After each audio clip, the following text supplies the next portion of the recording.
Welcome, wild one. So I'm just packing away some tarot cards from a reading that I did last night after I got back from my dad's. And I went to my dad's to visit, obviously, and to see how he was. But also, he kept this old wooden box. As you can see, I do love wooden boxes. And this is part of this week's chapter, actually, the importance of a good wooden box. So I keep all my tarot in this little wooden box. But I was surprised to see that my father had kept his mother's jewellery for 30 years since Granddad passed away. He'd kept the jewellery, which was already, like, she must have kept it in a big wooden box, which really surprised me because I thought it was maybe not what I would have imagined she would have kept it in. But he had this big wooden box that he'd just put in a drawer and kept there for 30 years.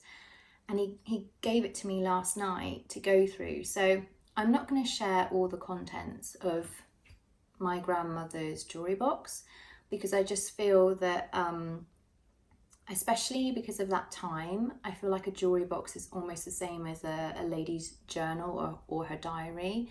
And so I feel like all the little compartments are almost left the way that she would have left them, I think about 50 years ago, I think my father said, when she passed away. So, but I thought I'd share some of those things with you. I apologise if you can hear licking. So he's doing very well, but he's having a good old wash. Yeah. Let's pop him up there. So I'm just going to show you a couple of the items from the box. So this was what my dad got out of the drawer.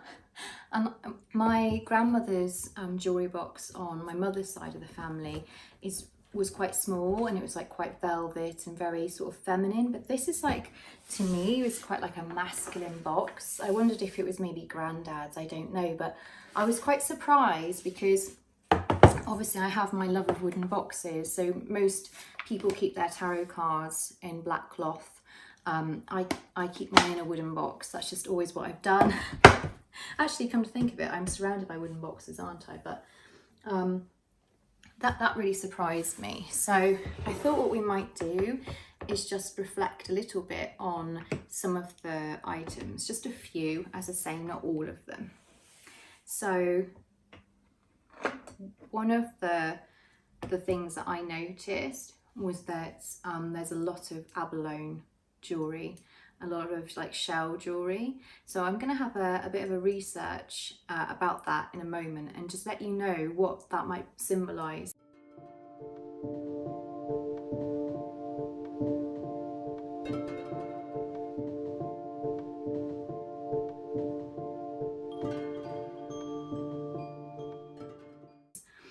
But as I was going through, I saw a lot of yellow gold jewellery and rose gold jewellery, so I think that's of a certain time, and also these beautiful tiny leather boxes with metal hooks on, which you don't really see these anymore. And inside is really old silk interior with old-fashioned inked writing printed by the jewellery maker.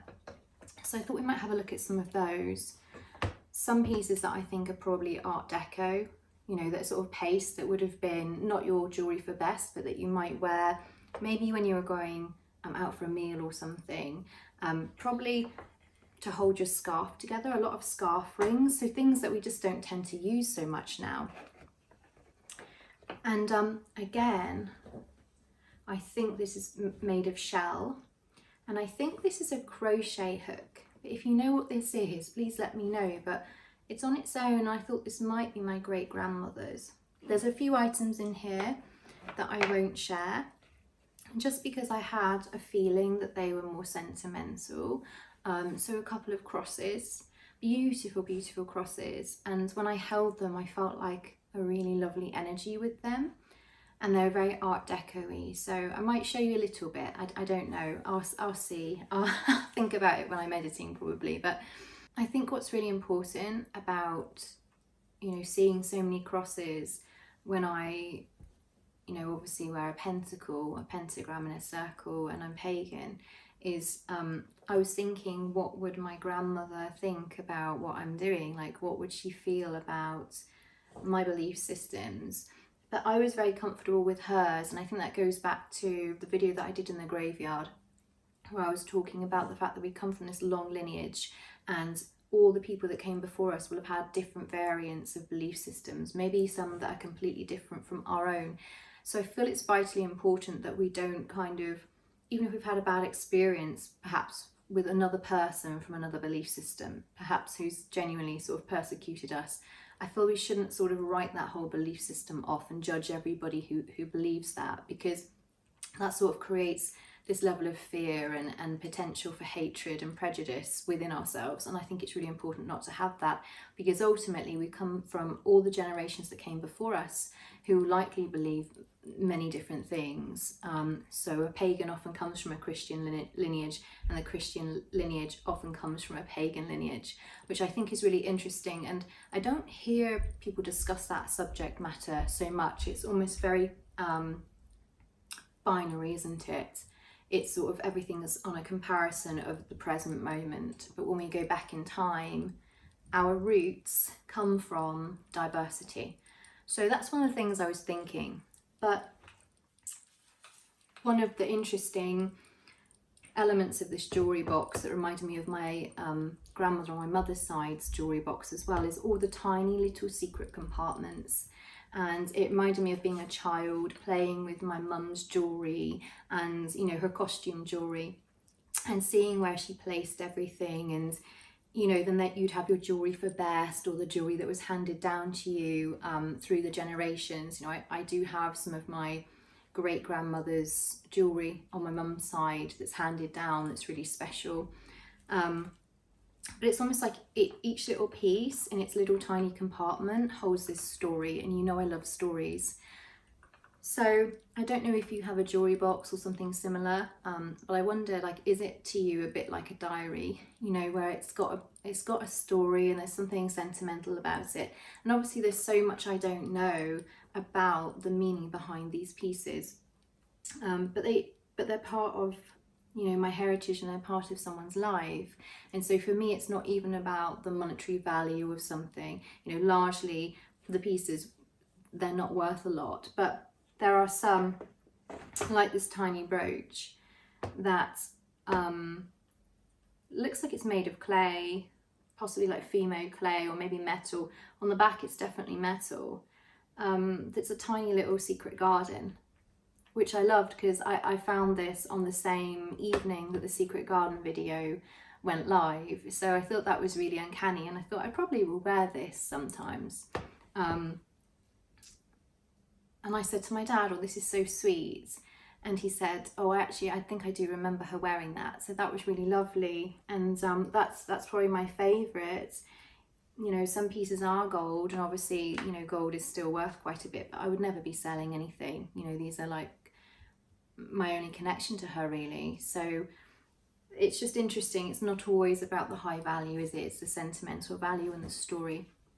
But it made me think about the apothecary and how, you know, obviously last week's video was about hiding it and packing it away. I've still got the apothecary, obviously, but all the bottles and all the work I've done is hidden inside.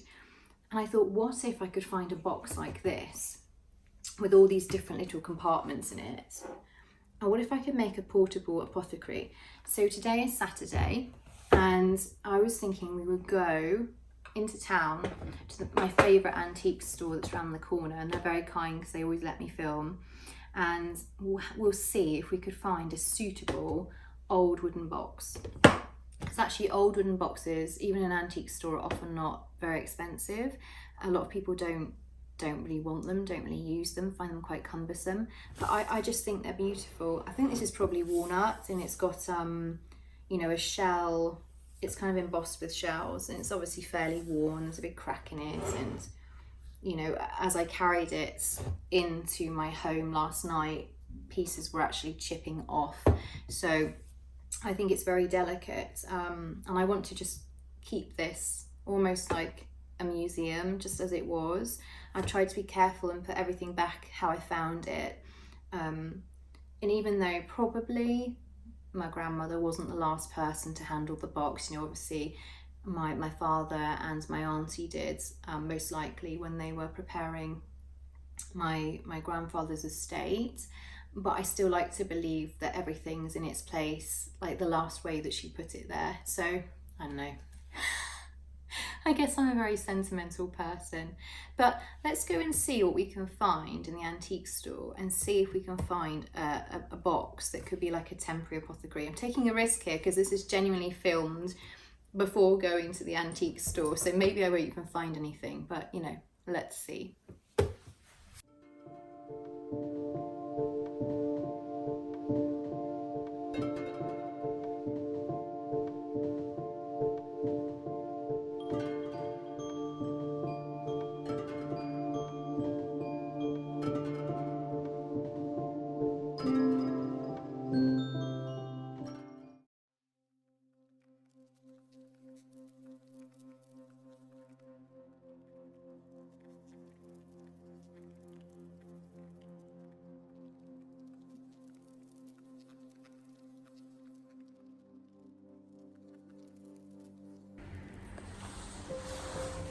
Wait a minute.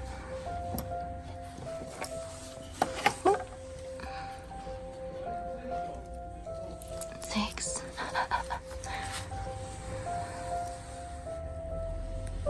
Ziggy getting involved, aren't you? Yeah. I do like that one though.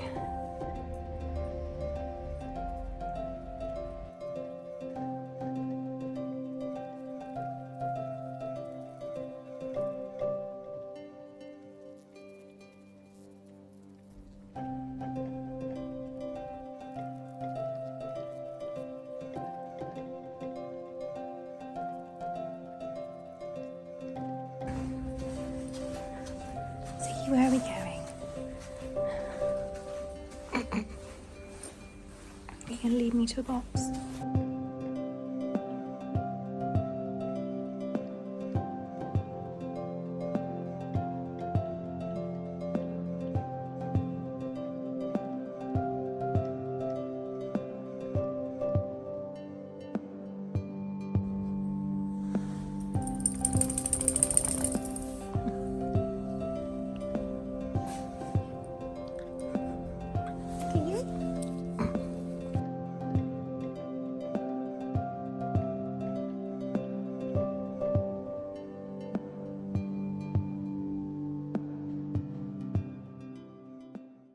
Very blustery, Yule kind of day, but look at this.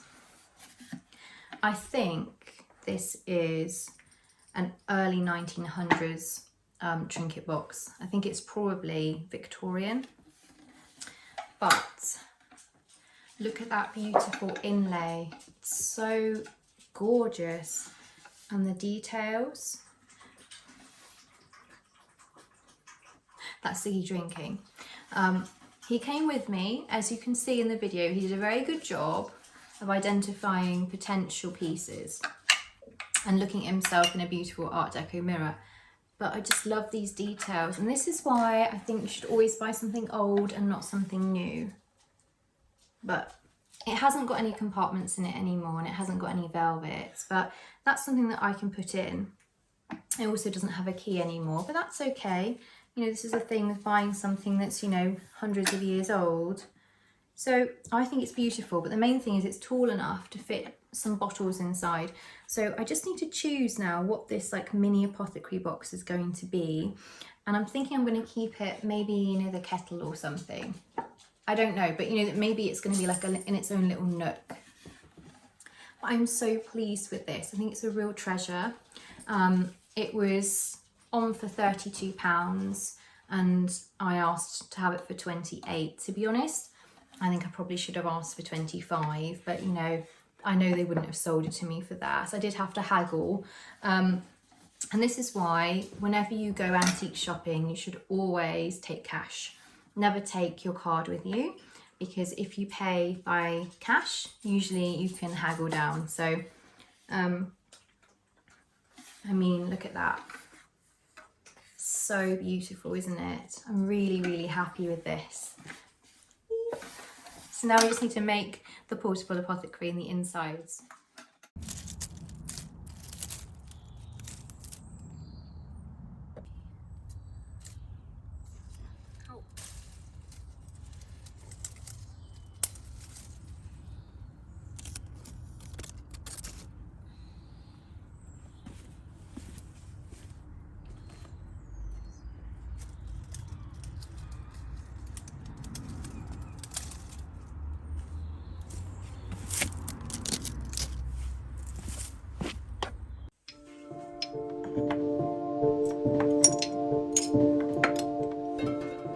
So I do apologise, there will be a little bit of background noise because I'm a normal person. I don't live on a film set, I live near a main road. So apologies for that, but I really wanted to talk to you as I did this instead of sort of writing a narrative and then speaking it over the top and layering it up. I felt like it was going to be more authentic and I can just kind of make it like a really therapeutic activity as well, because what I wanted to do was start to make all of the little jars and the little tea blends that can go inside the mini apothecary. And I wanted to kind of combine that with reflecting on my progress this year and the videos that I've made for the Wild Wish channel as well. So the first one that I'm going to make is going to be peppermint. So this peppermint I actually dried myself earlier in the year.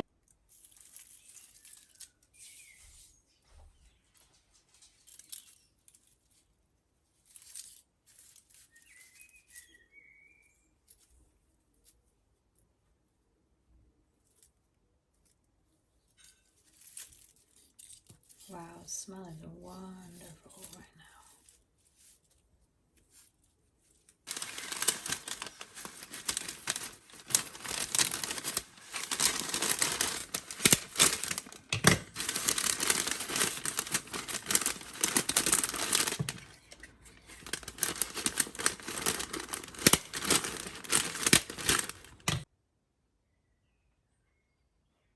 So that's another symbolic gesture towards myself in the new year, is to use something that I made this year.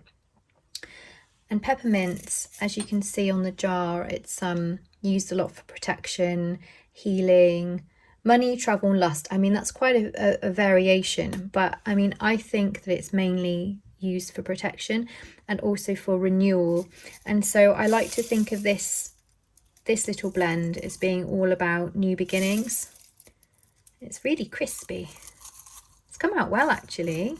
This has been in a jar for several months and you can still see its beautiful green colour. That's another reason I chose it. I just really like the colour. I thought that was lovely for this sort of time of year.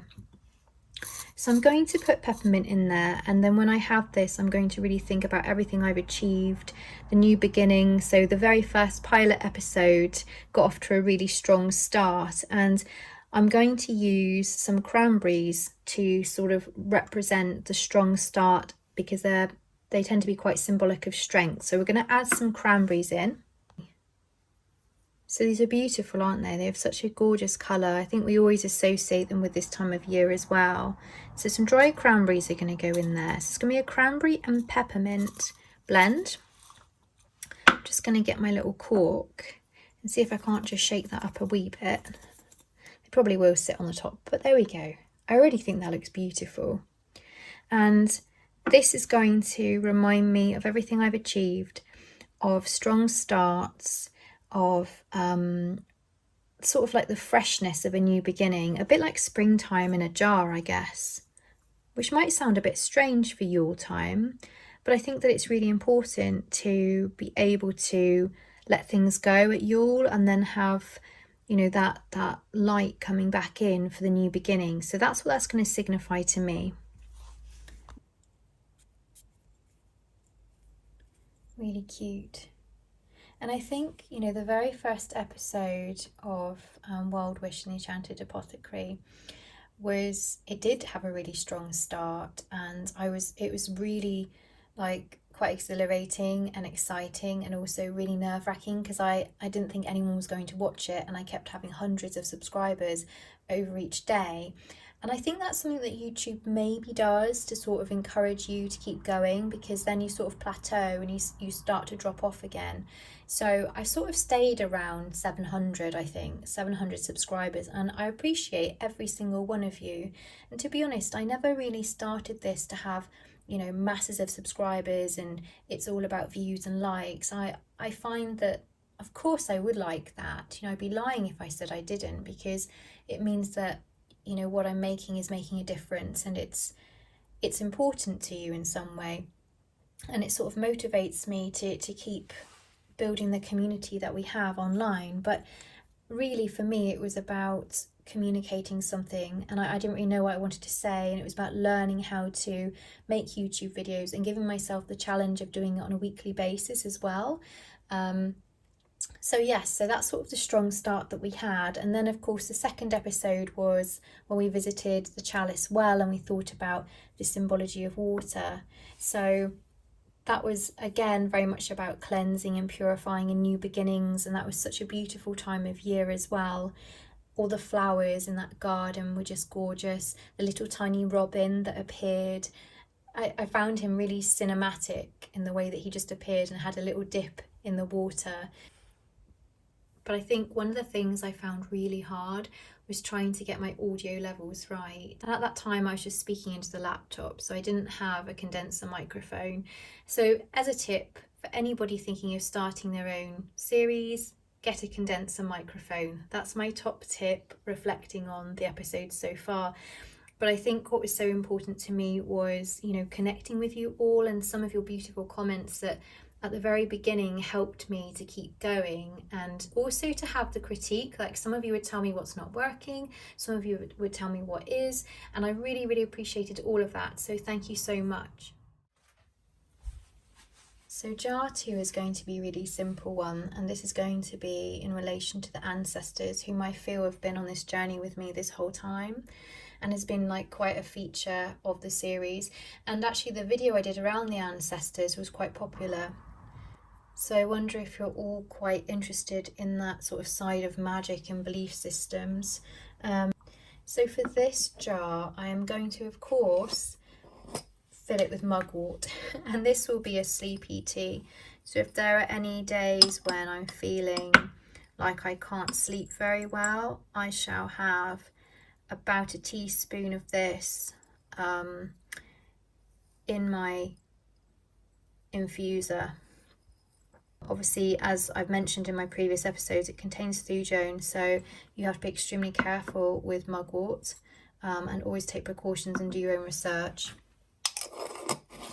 Do always check out my disclaimer in the comments as well, because it is really important to be safe when you're using plants and herbs, because they can have side effects. But this is a herb that was used a lot by the Celts, and that's why I used it in my third episode, which was all about the ancestors, of course.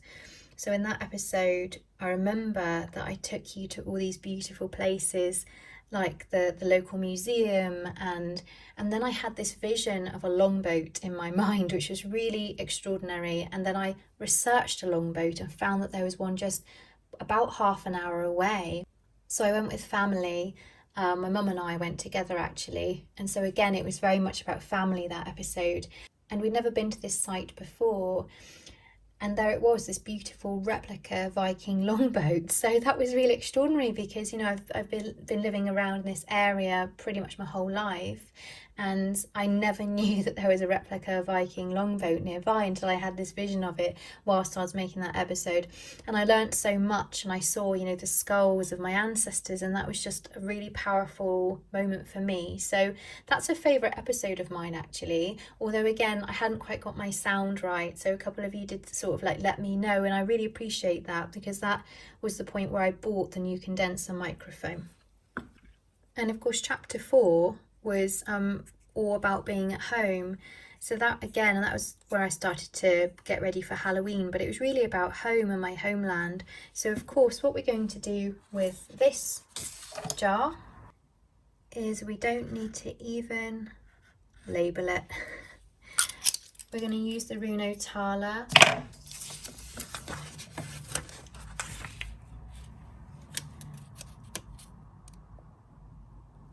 And then this will remain symbolic as being about the ancestors and homeland. So then episodes 5 and 6 were very much about being out in the Forest of Enchantment, being in nature and preparing for Halloween time. And in one of those videos, I made the chili hot chocolate where we looked at the Mayan and the Incan belief systems, and we explored how sacred cacao was to the Mayans and the Incans. So for that reason, this little beauty is going to be a chili hot chocolate. As I say, you have to be very careful with some of these ingredients if you have pets. So obviously chocolate's really toxic. So I'm very careful. And these are dark chocolate, so antioxidants and really good for making you feel good. So on those cold winter evenings, this is going to be like my warming, cozy potion. And of course, in keeping with that episode, we're going to put a wee bit of chili in there as well. This is a really fun activity, making a mini apothecary. I highly recommend that you try this.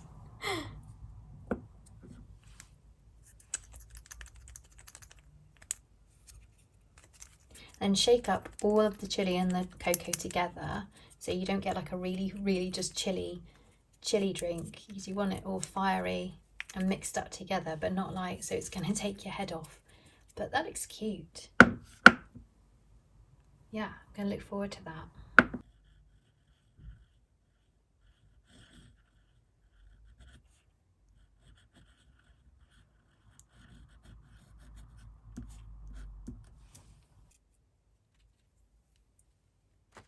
So then we had chapters 7 and 8, which were all about synchronicity, and this led us on this wild adventure where I'm running through the forest, processing my grief, and where I really started to sort of see where I wanted to take this series. And I think that's where I really started to fall in love with making these little films. So I'm going to put like some wild things in this jar, and this is going to be my wild one infusion. So I've got juniper berries in here to begin with.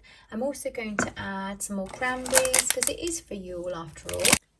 I've also got these gorgeous pieces of blood orange, so I'm going to break that up and make it like an orangey, fruity, warming berry tea. Big jar of ginger, but also for success. So I really want my next 2026 year to be successful. I'm going to shake this jar up a little bit.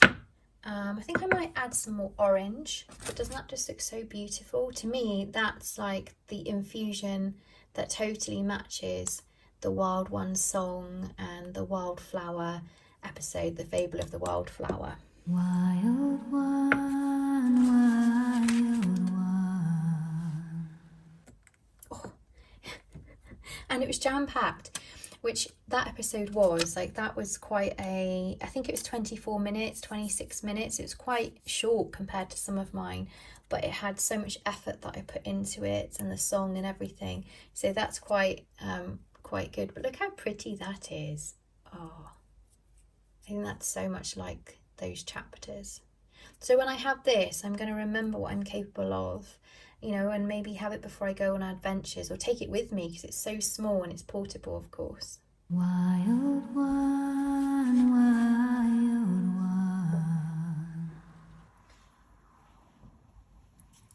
And that brings us to chapters 9 and 10. So when I reflect on making those chapters, I feel like that's where I became quite emotional. I took off some layers, if you know, you know.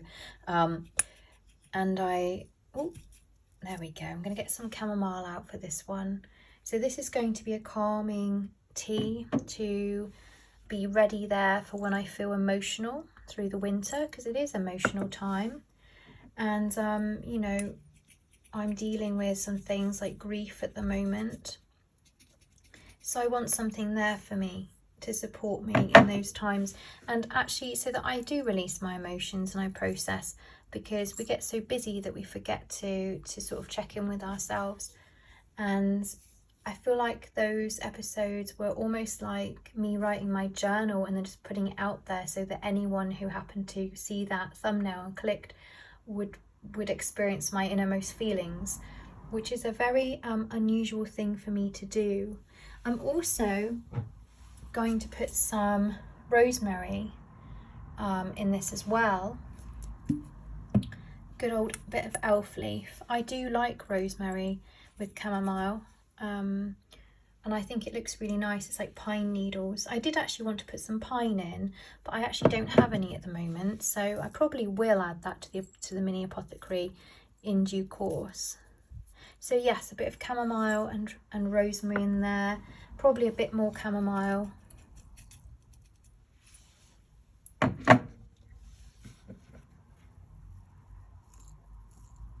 A bit of lavender. No, a bit of rose. That's the thing when you work intuitively.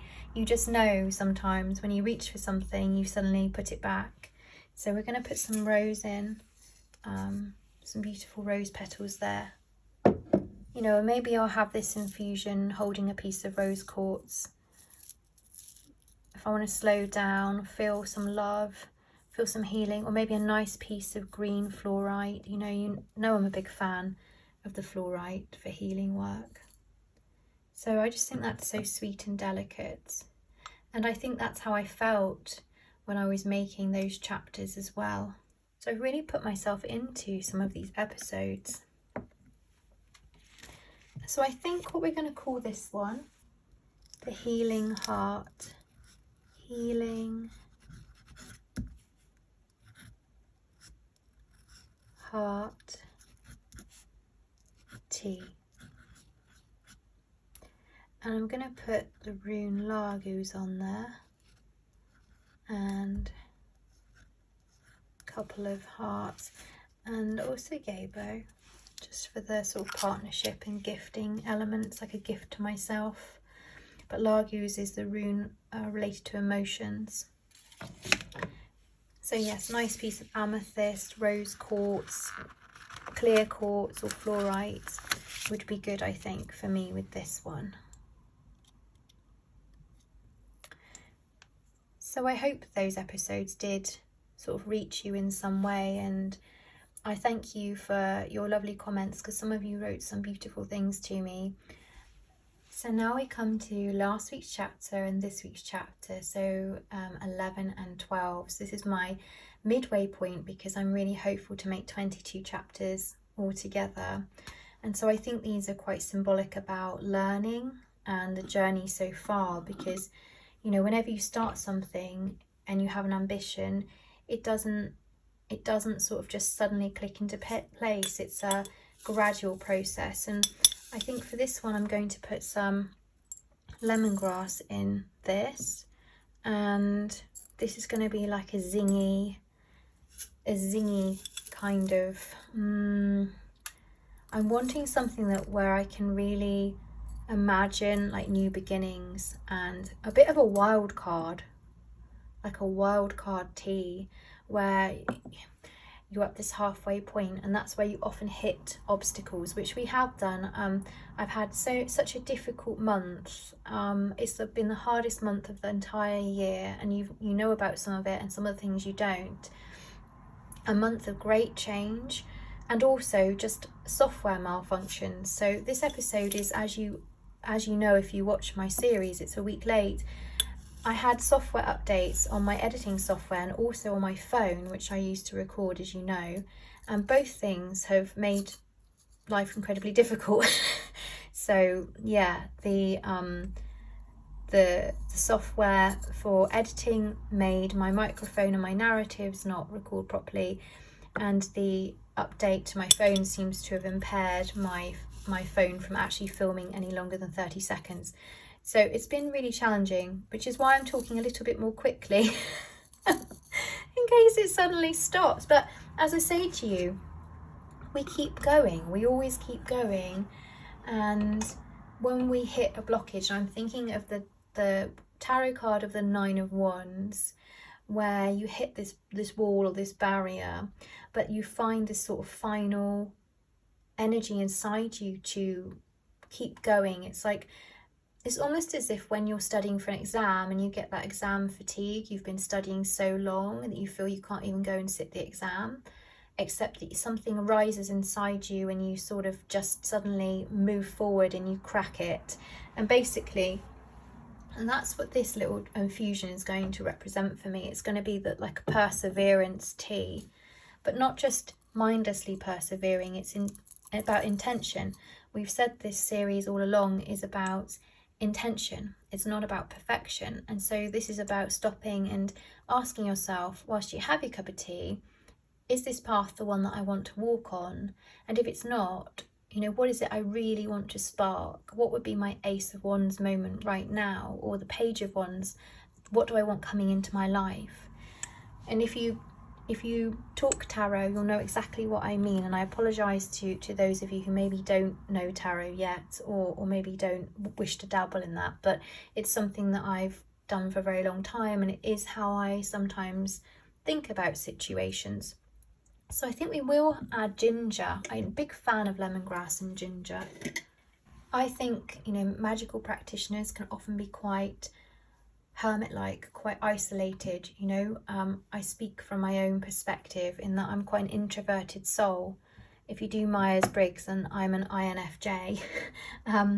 And so we can't do everything alone. We do have to strike up new partnerships, and that's where I'm going to put the freeze-dried strawberries in here, because back when I did the second episode, the second chapter about the Chalice Well, you'll remember that I made a lemongrass tea and I put in the magic of the strawberries, and that was amazing. It tasted like sweets. So this is going to be like a very sweet one with lots of colour in it. And for those moments when I just feel like it's not coming together, I've hit that wall, it's like, no, come on. You can manifest whatever you want to. You've just got to know what you want and then match your actions to it. So I think that looks rather sweet, rather delicious. It's like a strawberry meadow inside a jar. And strawberries are very much about love, success and friendship. So this is about like that fire of success that comes through in the last moment to ignite your inner spark and get you to cross that line, or whatever your challenge is. When you hit the wall and need to smash through it and keep going, almost to success.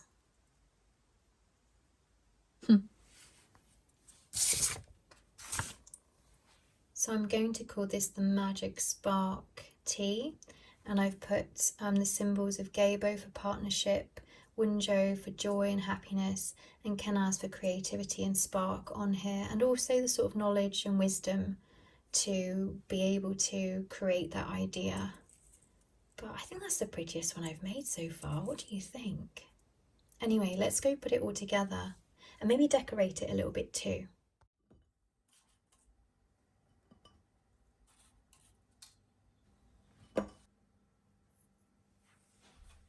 Welcome, wild one. I'm very sleepy this morning. I've literally just woken up, but had a little bit of time to make a quick batch of oaty nutty cookies. I'll leave the link to that video and the recipe in the description box below.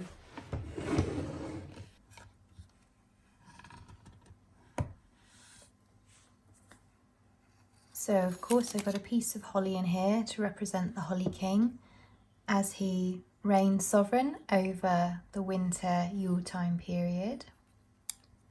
And I also put this in here just for a bit of decoration, to be honest with you, but also to symbolise protection as we go through the hardest, darkest months and into the new year. And of course, our ancestors would have had a lot of fear of this time of the year, because it genuinely meant, you know, the risk of no harvest, no food, pestilence, diseases, becoming unwell, and of course death ultimately.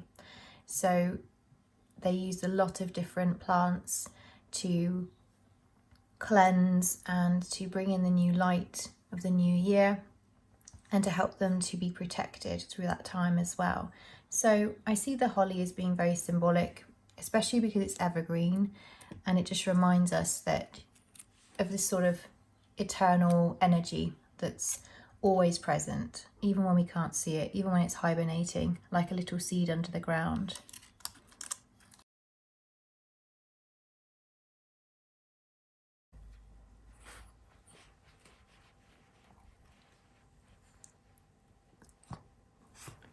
Of course, if you can hear any strange sounds in the background, that will be Ziggy. Yes, we've got all our little tea blends, a strong start tea. I might have that one. Obviously mugwort's not a good idea right now because I'm starting my day. I don't want to fall asleep. Maya Magic, I feel like that's one for the evening when it gets really cold, maybe not the morning. Wild One Infusion, so maybe that one.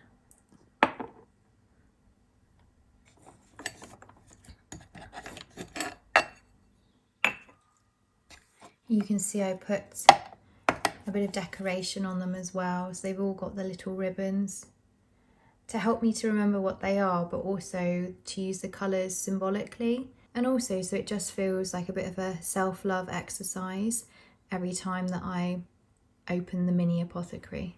And I put little stars to remind me of my wishes on the top, and they're all different crystals as well. So of course for the healing one we've got rose quartz, and I use the colours of pale pink, although it looks white on camera, and amethyst.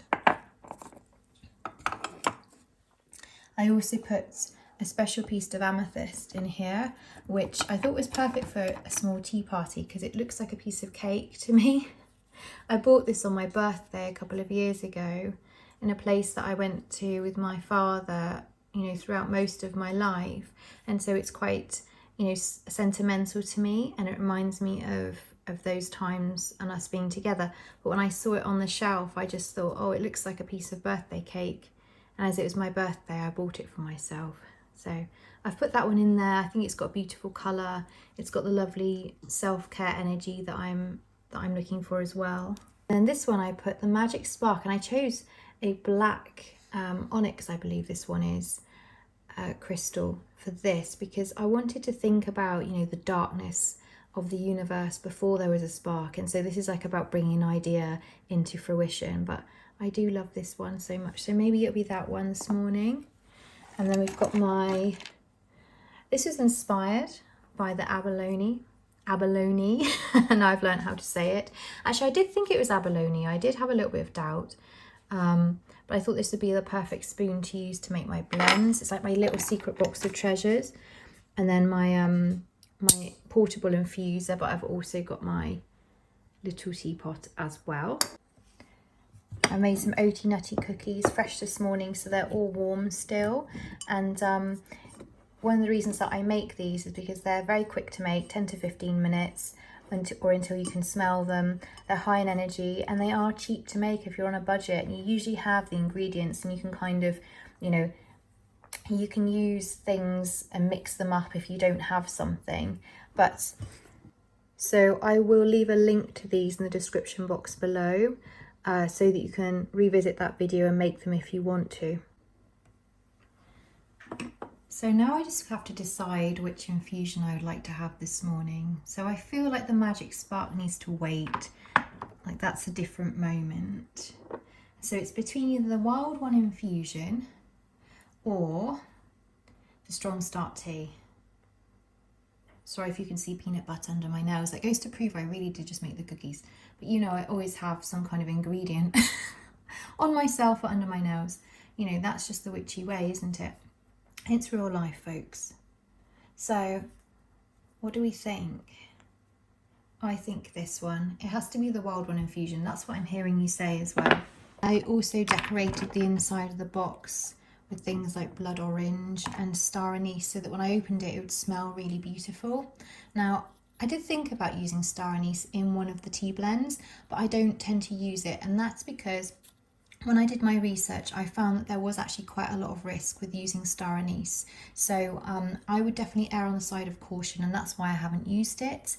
Certainly do your research on that one. I think out of all of the ingredients I've used, star anise probably to me was the most concerning, and from memory it can have like a neurological effect. So don't quote me on that. Please do your own research, of course, but that's the reason I've used it as a decoration and symbolic of wishes. And this time of year and stars and lighting up the darkness, but I haven't actually used it in any of the blends. But it has, oh gosh, it has the most lovely smell when you open the box. So to me this is like a box of peace that I can open that just smells so Yule and is a real little treat. Going to use this infusion and I'm going to prepare it actually on my cup and saucer. I've made this so that it can be quite a tiny project. Take out a couple of pieces of my orange peel. And I'm going to just get some of these nice bits out as well. It's a little bit of a fiddly task, but it's playful. It's something a little bit fun. My most special of helpers is snuggled up to me as well. Wouldn't be a cosy Yule without Ziggy.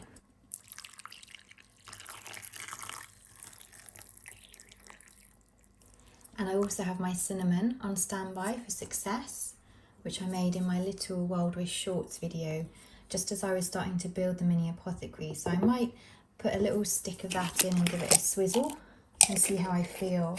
But cinnamon's good for sort of bringing your wishes into fruition. So when I'm using my tea blend, I'm going to be thinking about what I want to bring into my life. Because this is my wild one infusion. I'm partly reflecting on the video, The Fable of the Wildflower, because that's where it felt like I really felt like I was starting to find my way with the videos and with my creativity and taking bold steps and not worrying about looking silly. And I certainly had some strange looks when I was making that video in the woodland that I was in. So I remember there were a few dog walkers going by as I was sat under that beautiful oak tree. But I just carried on anyway, and that's not like me at all. So that energy that I had to start coming out of my shell and being me, that's what I'm breathing into this infusion as I make it. And it does take a little bit of time. I would let it infuse for like 3 to 5 minutes.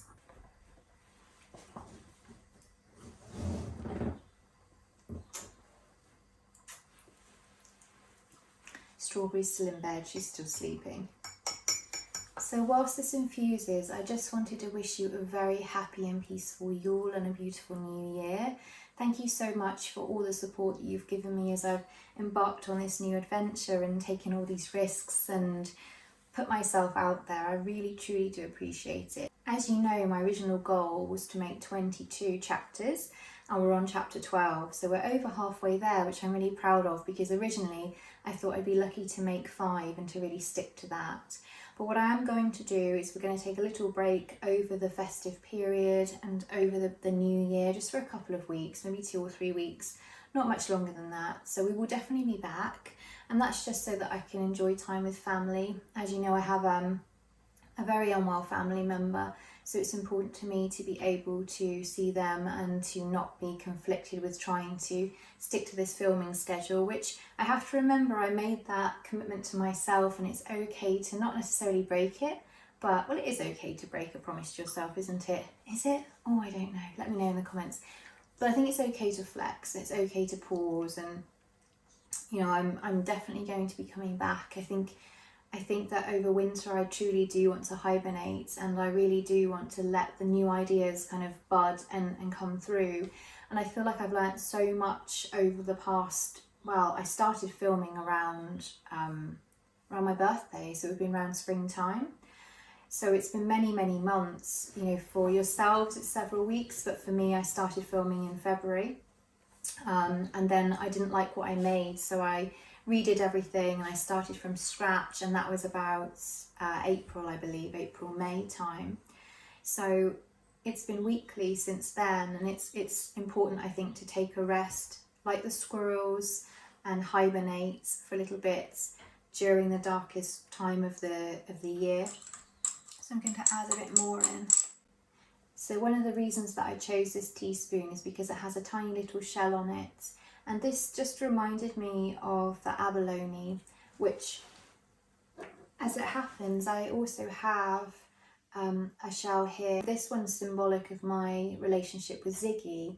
So after a very difficult time in my life, I took Ziggy to the beach, and there was a shop that was selling these, and I bought one of them. So it's a tourist it's a tourist shell actually, but it has so much sentimental value for me, and I saw it as Ziggy buying me this gift, and I've kept it with me. I don't have lots and lots of possessions. It might seem like I do. I've certainly accumulated, but what I do have, I try to make sure that those things are meaningful to me and that they invoke a feeling. So this is like a calming, loving shell, and I do use it in some of my rituals when I want to work with that emotion.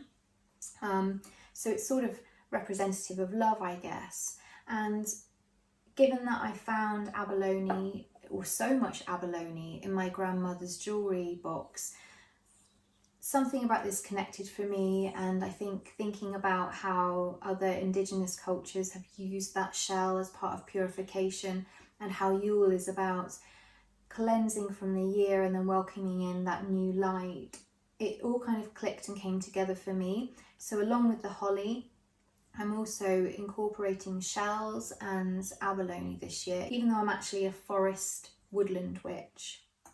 So this tea is looking so beautiful now. So I've added some more of the fruits, and I've been bold, and as it's the wild one tea, I've just put it all in there, and I don't worry if I accidentally gobble up a cranberry, it's fine. So it actually genuinely does taste really nice. It is fruity. It's a fruity infusion, as one would expect, and you can just taste the subtle orange. It's like a very weak orange juicy kind of taste. I might put a bit of cinnamon in as well for some success.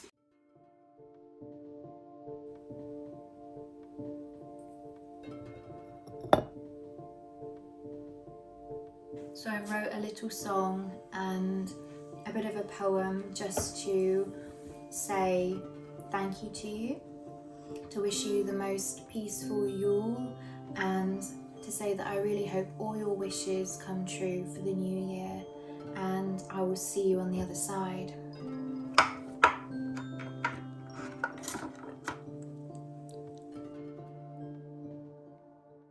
Winter's come and go, all your fears buried in the snow.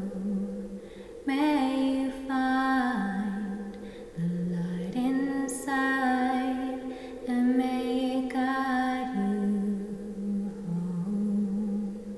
Like fire, like fire, like fire. Wild one, like fire, like fire. Wild one.